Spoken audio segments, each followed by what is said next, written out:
we're going to go ahead and get going right now. Introduce myself. My name is Jipson. I coach at Springfield College. First off, I just want to say thank you. I appreciate you guys taking the time to come listen to me. But more so, thank you for what you guys are doing as high school football coaches. My dad who's in here has coached football, high school football in Maine longer than I've been alive. So I have a lot of respect for not only high school football coaches, but in particular high school football coaches in the state of Maine. I did my undergrad at the University of Maine. I was a student assistant there where I was lucky enough to work with a lot of great coaches who set me up for success, where I'm now a graduate assistant. I coach the halfbacks and I co-coordinate special teams at Springfield College. I also, this year, started recruiting Maine, New Hampshire, Vermont. So any coaches who have kids, I've got business cards here. You can grab them after. But I'd love to start creating relationships and contacts in Maine. Like I said, I care a lot about Maine football. So getting Maine guys down to Springfield is one of my main goals.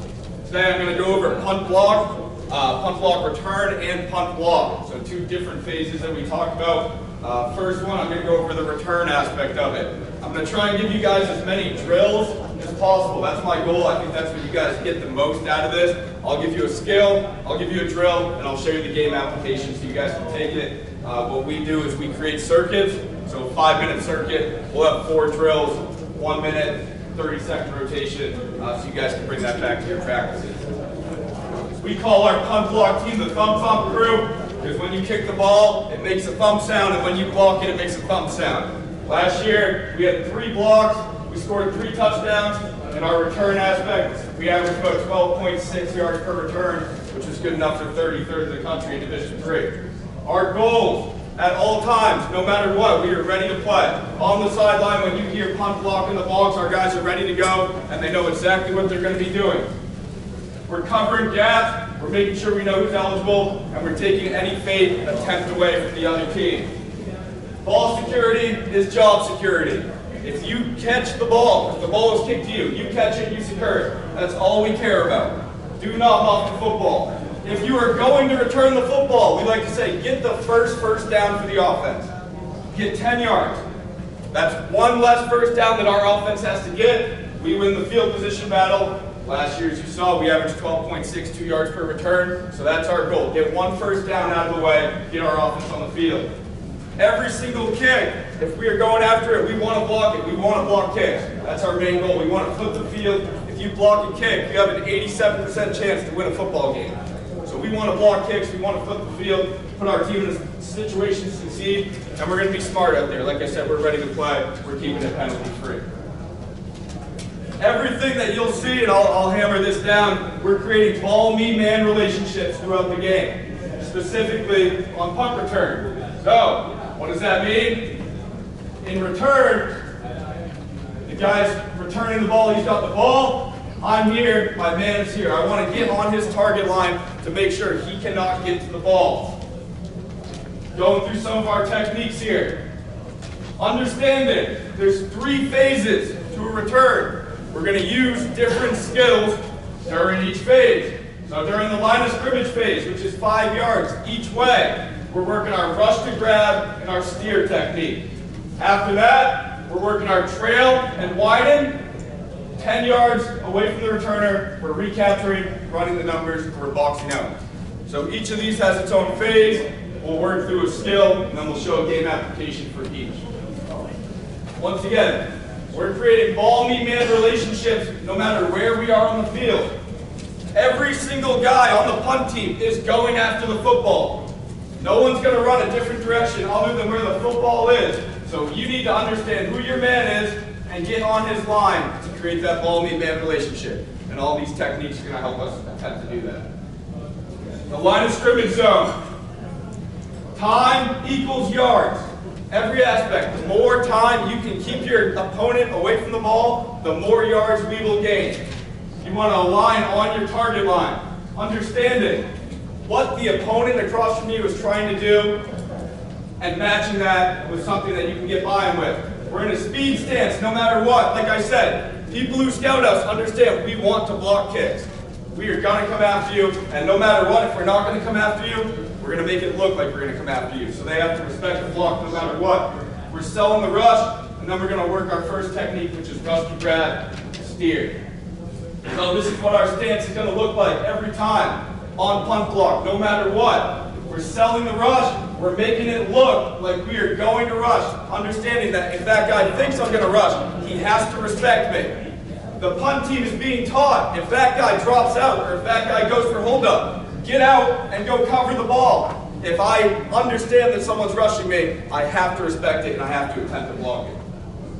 So, in our line of scrimmage phase, you can see speed stance, sprinter stance, hand down, no hand down.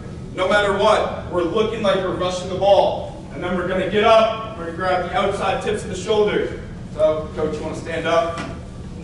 It's the ball. Make sure you're there. And the ball's over there. No matter what, I'm aligning my body to the ball. If I'm further out, I'm aligning further. You need to make it look like you're going for the ball. I'm in my speed stance, which forces him on the snap of the ball to step down. He has to respect me and block me. I'm still rushing him. I'm taking 2 hard steps, and then when he comes in front of me, I'm rushing to grabbing the outside tips of the shoulders. So we like to say squeeze the grapes. So when he gets into me, I'm rushing hard, squeeze the grapes, and then I'm maintaining control. We're playing basketball at that point. So wherever he wants to go, I'm going to mirror. He's probably going to take my outside shoulder because he has to cover that side, and then we'll get into our next phase.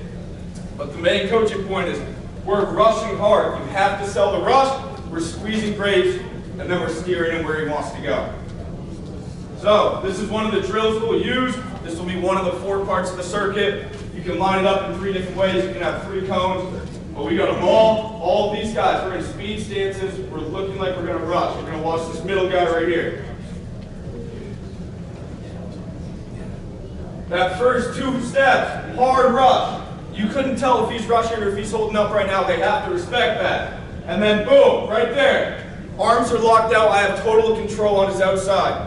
I'm staying in front of him at this point. Wherever he wants to go, I'm going to go with him. If he breaks my leverage, let him go, because they will call holding after that. But in there, we're on his outside tips of his shoulders. We're steering him where he wants to go. Game application. We're going to look at 22, right there.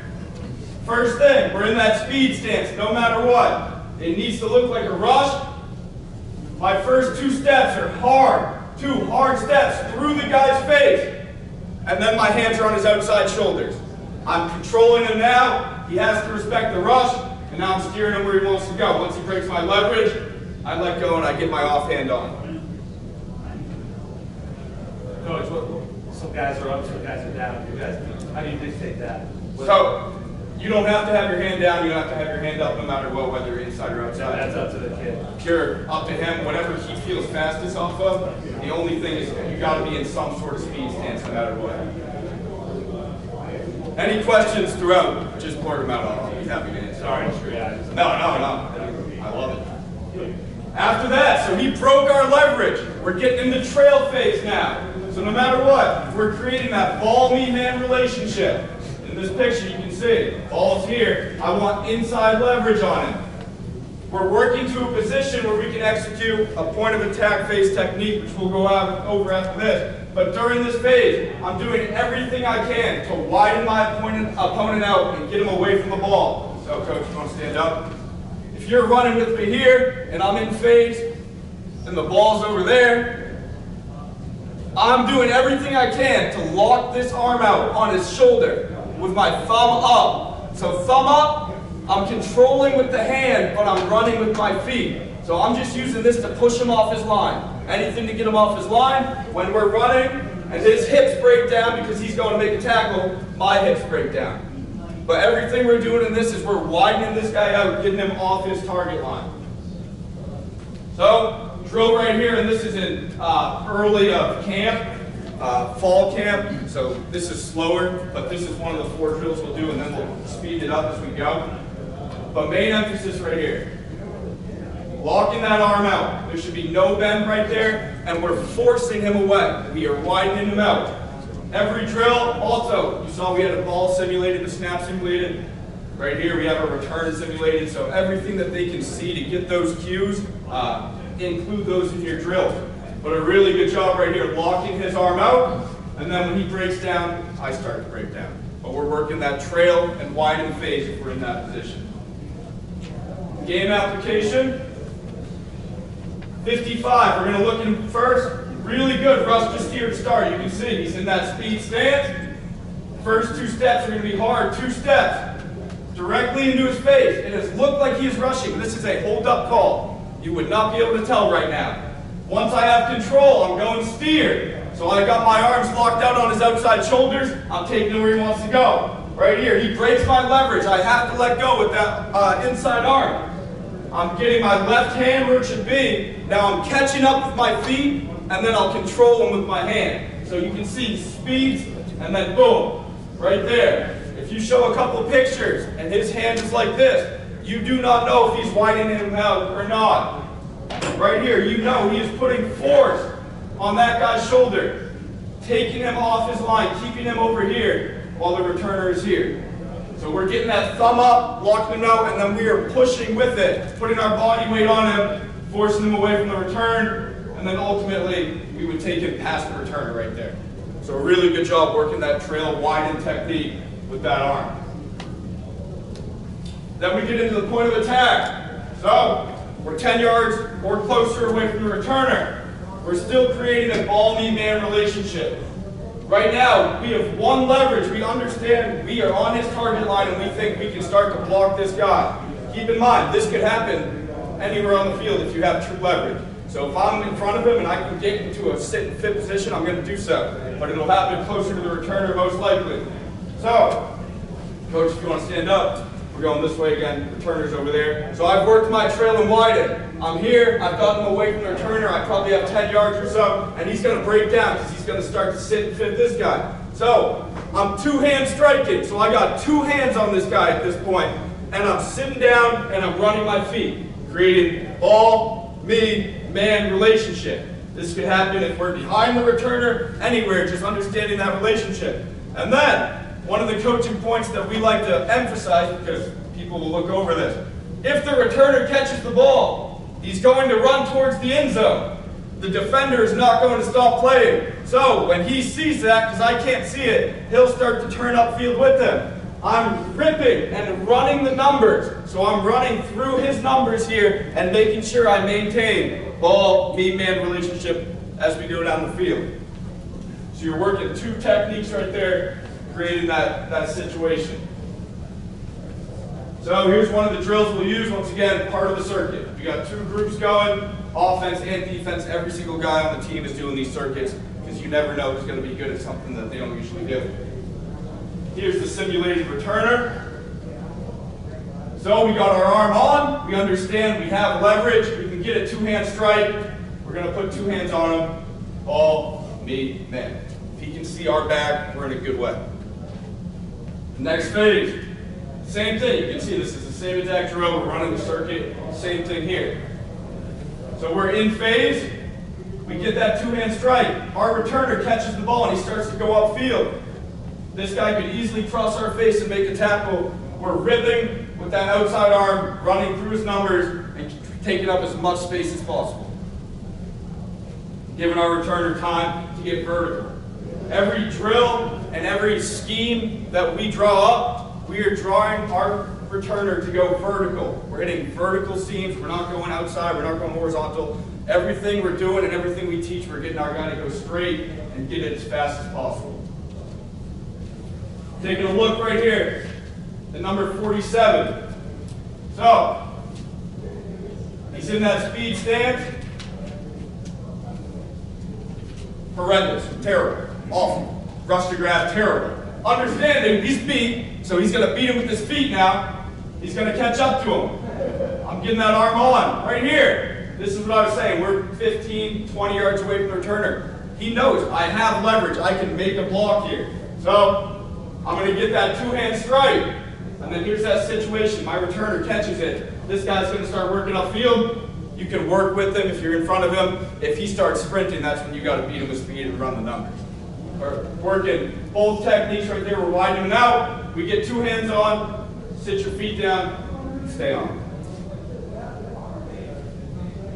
If you're in a negative position and you cannot get to a point where you can recapture his numbers, we're going to work our box out technique. So, coach, if you want to stand up, the returner is over there.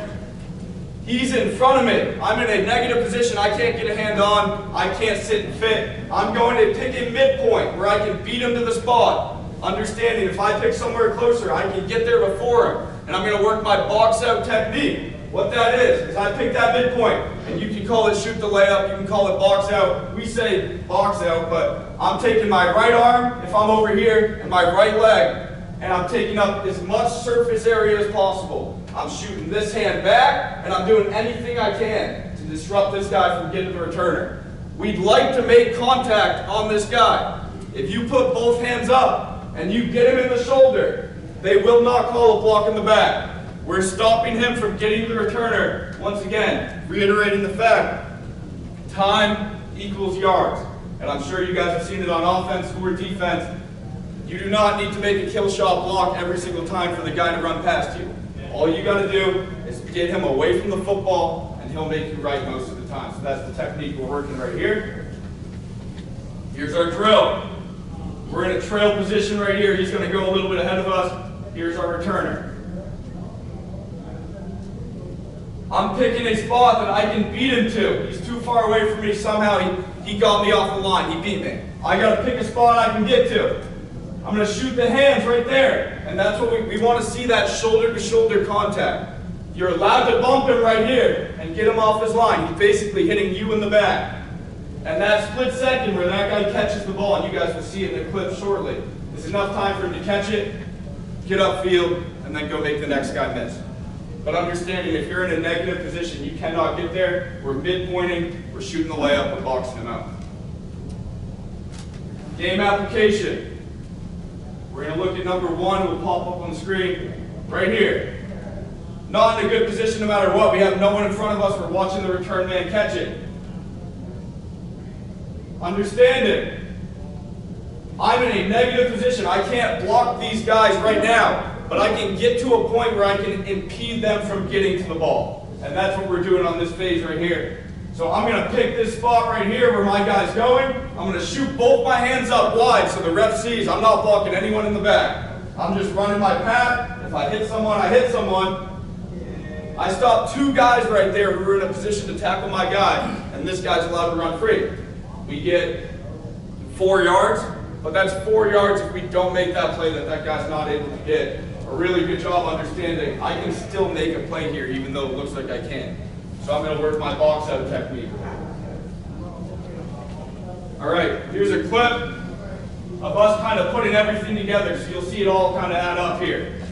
Really good job. Looking right here, we're working our rush to steer. So the fact that the ball's been kicked for probably a second or 2 by now, and we're still at the line of scrimmage with our guy is usually a good sign.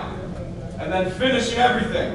So we're on his outside shoulders, we finish the rep. Really, really good job. Rush to steer, staying in front of him, finishing your rep. We're going to look at 23 right here. Working that box out technique. This time he doesn't even make contact with him, but just enough to get that guy to go around you is a split second, and that split second ends up about 63 yards later, getting us a touchdown. But a really good job, box out technique right there.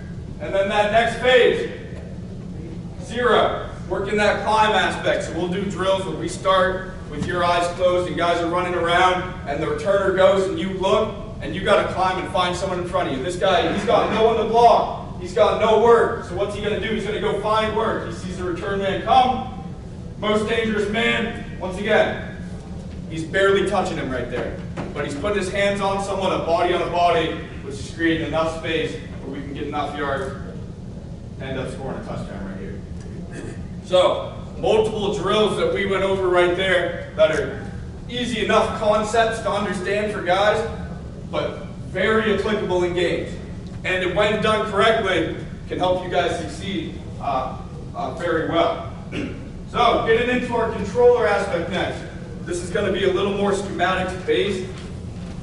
We, as a staff, we went to the University of Columbia a month ago. Their special teams coordinator was the special teams coordinator at UNH the year before. He was FCS coordinator of the year. They were doing some cool stuff with their controllers, which we wanted to learn more about, and now we're implementing.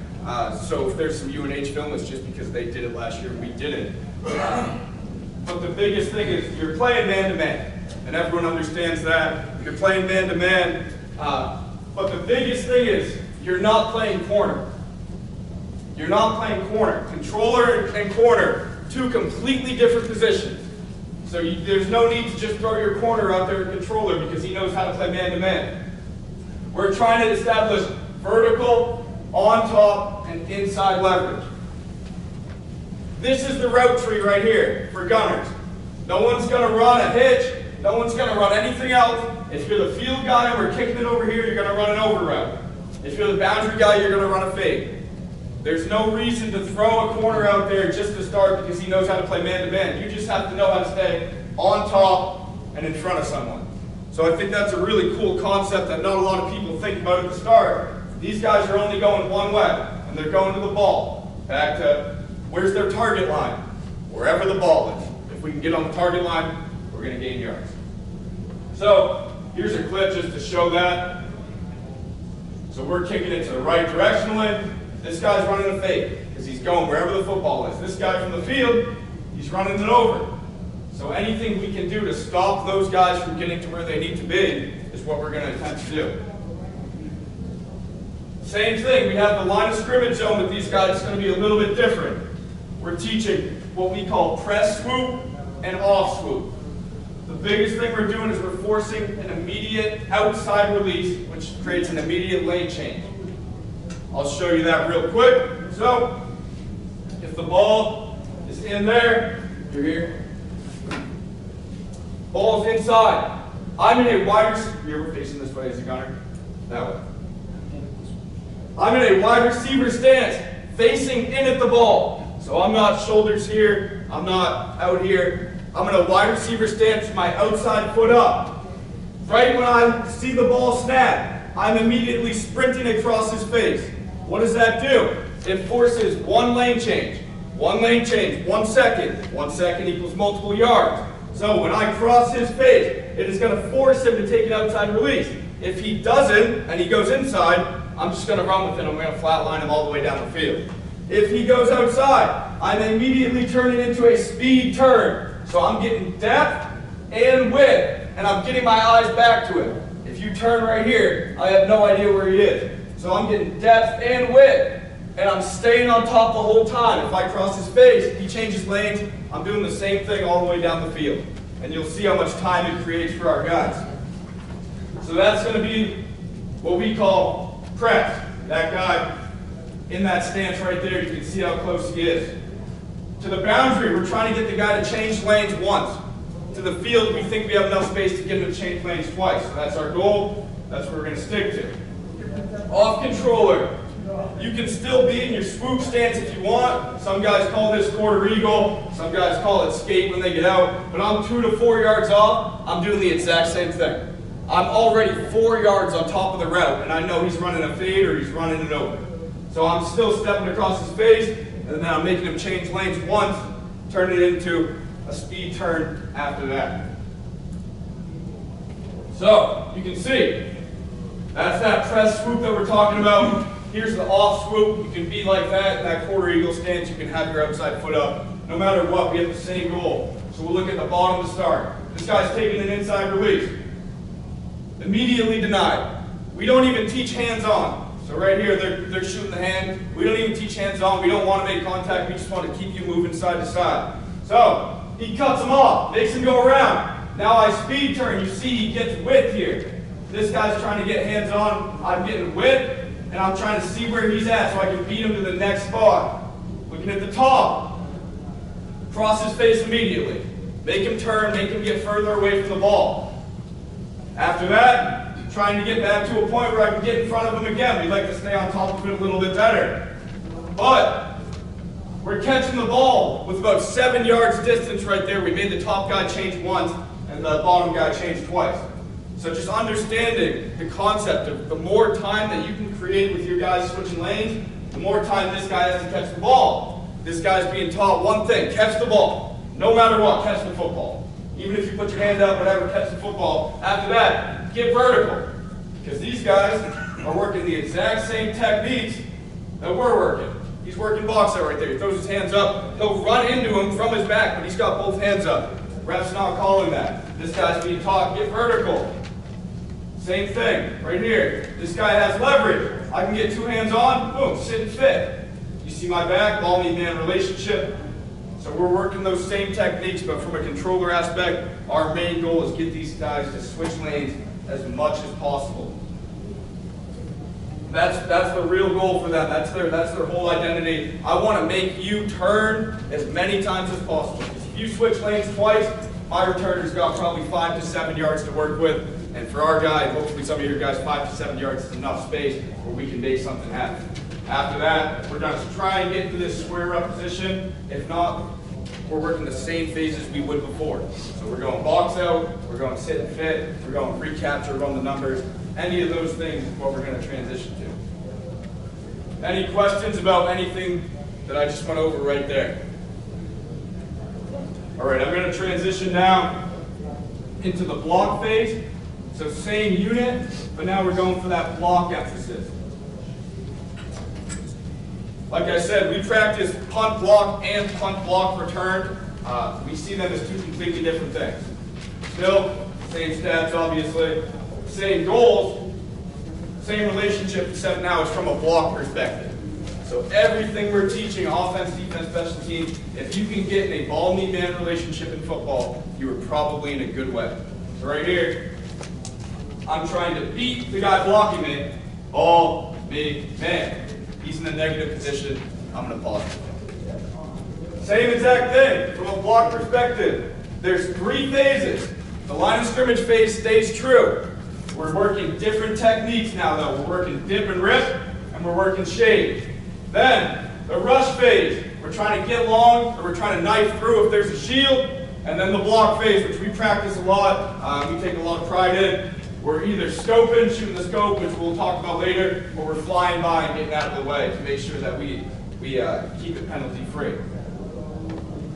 Right here, understanding, same thing. We have a target line to the football.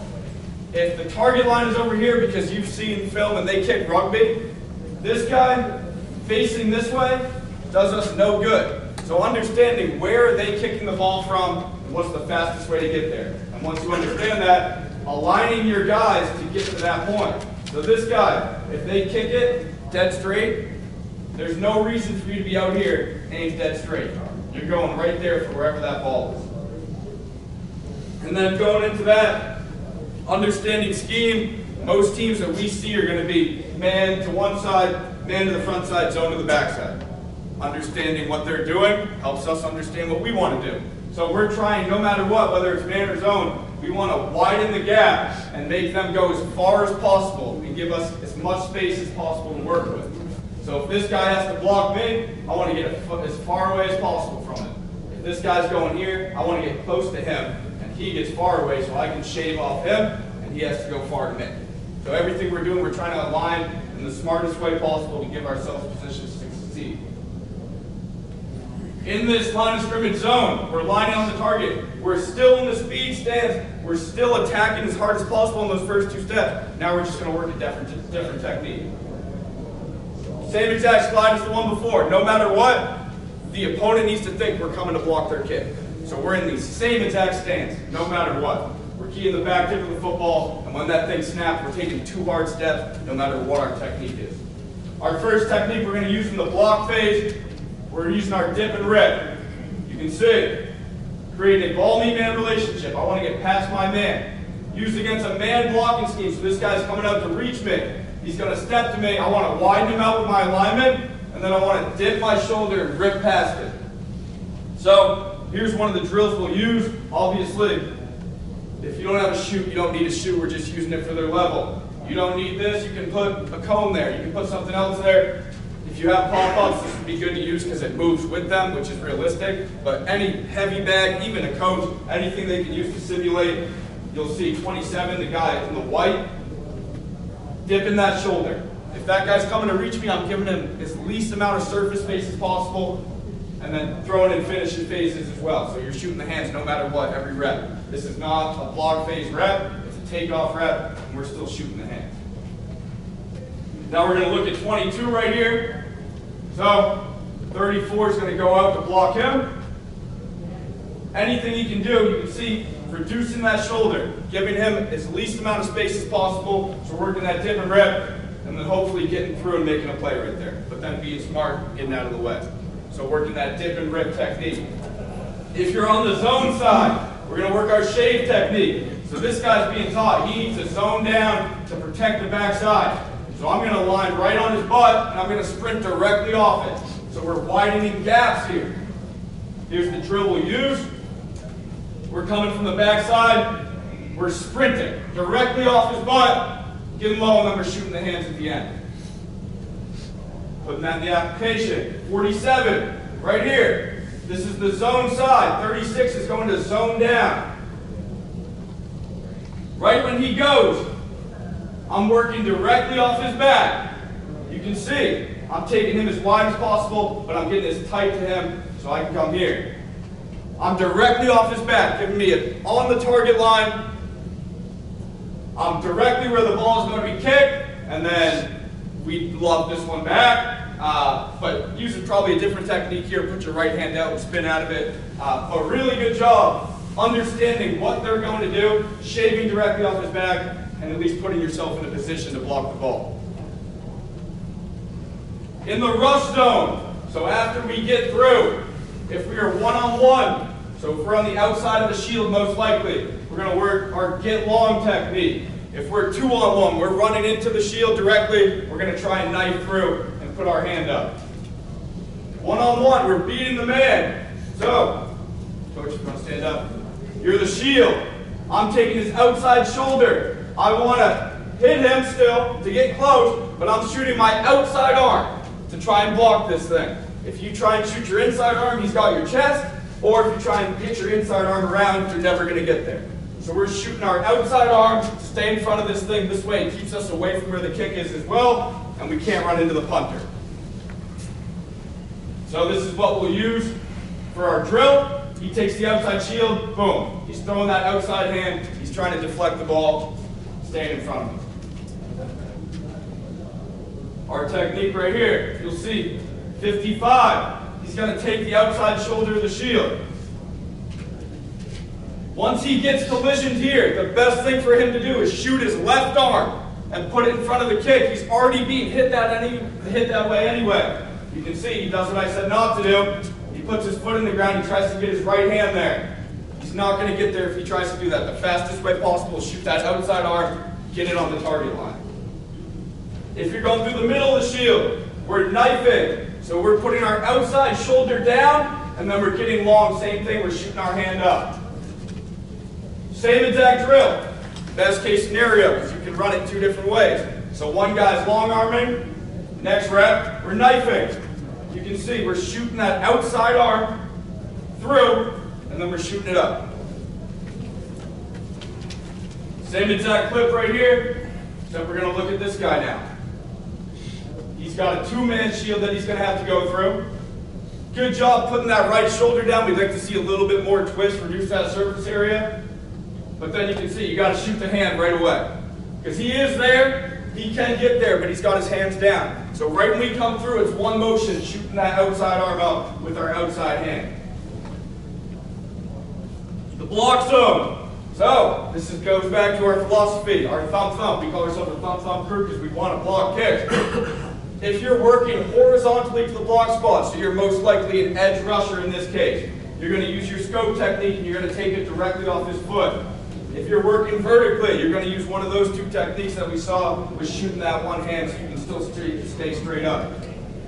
Situationally, if the ball is blocked behind the line of scrimmage, we want to score or we want to tackle them if they grab the ball. So understanding that is one of the most important things, and having your kids know that is extremely important. If we block it and the ball goes over the line of scrimmage, we are making an automatic poison call and we're getting away from the football. That ball is not live. If we touch it, it is live. So we want the ball. We do not want to mess around with it. Get away, everyone's screaming, and you're running to whatever sideline's closest to you. Anywhere you can to get away from the football. So take off a foot. We want our hands below shoulders. We're not going in to kick block kicks like this. We're full extension with our elbows locked out, we're leaning forwards, and we're blocking it with our eyes. We'll do 3 progressions. We'll do a 1-step where they're close and they take it off their foot. We'll do a 3-step where they have to step further away, and we'll do a full one where they're rushing off the edge. The amount of times I've done the 1-step drill and the kid has missed the football off my foot is actually astounding. They do not look at the ball. You have to see the ball to put your hands there. They'll go in like this and completely miss the football from 1 yard away. So we're blocking balls with our eyes. The foot is going to hit the ball at knee height. And then we're hearing that thump thump sound. So, really good look right here. We're looking at 22. First thing, he's widening his man. He understands that guy has to go a full 1.5 yards to get to me. Speed stance, little bit of a dip and rip, but then I'm blocking that thing with my eyes, I'm keeping my hands below my shoulders, and I'm taking it directly off his foot. After that, film's not the best here, but this is everything that we talk about as a special teams unit. If that ball's on the ground, that's our ball no matter what. This ball's going to find its way into the end zone at one point, and we're going to end up coming up with it. So we're turning not only a blocked punt into a blocked punt where we get the ball, but the offense can stay on the sideline because we're going to score as well. So a really, really good play right there. Like we talked about, if you're taking it off the foot, you're coming from the edge, you're using your scope technique. So some people will teach it like this, some people will teach it like this. We're going here, we think this takes up the most surface space possible. So this is the widest spot, but you can still feel it, and you can look through it. Taking a look at that, so here's that 1 step. Boom. He's staring directly at where it's going to come off, he's shooting his hands, and then this guy right here, you're picking the ball up, that's your ball. So understanding that you can add this drill into multiple ways, this helps with ball security, defensive guys, this will happen to you guys all the time. So taking a look right here, we're going to come off the edge with a couple different guys, but understanding we're shooting those hands low, we're building a scope. This guy right here, keeping his hands low, understanding that ball is going to bounce directly off his foot, get me in the hands. That ball goes up behind the line of scrimmage, we're trying to tackle them. If they get it, if we get it, we're trying to run with it. But a really, really good look at building that scope. Or we'll work our flyby. So our one arm, whatever our near arm is coming away, and we want to spin away from the punter. So if I'm coming through the middle, I'm shooting that near arm, and then I'm spinning out of the way. We'd rather miss slightly on a block kick than have a 15-yard penalty and our defense has to stay up there. We're still being smart. Just looking at what that technique would look like right here, he's actually going to do it a little bit incorrectly. So we want to just shoot our right hand right here, our inside arm, and then spin away from him towards the shield. So put that right hand up, spin out. Get away from him if you're coming from the middle. Too much of a risk to run directly into him, especially if you run across his foot in that case. Last thing, line of scrimmage rules, and this is defensive guys, I don't know if you do this.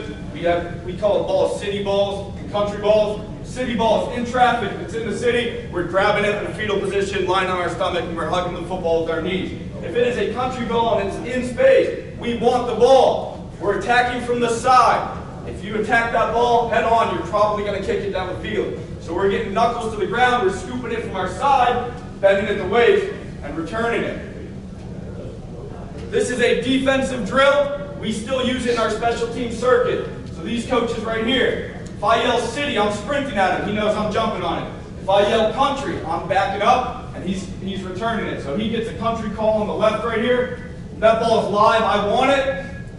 Ball security, even if you're a defensive player. This is also Maynard right here, Levitt High School, but a really good job.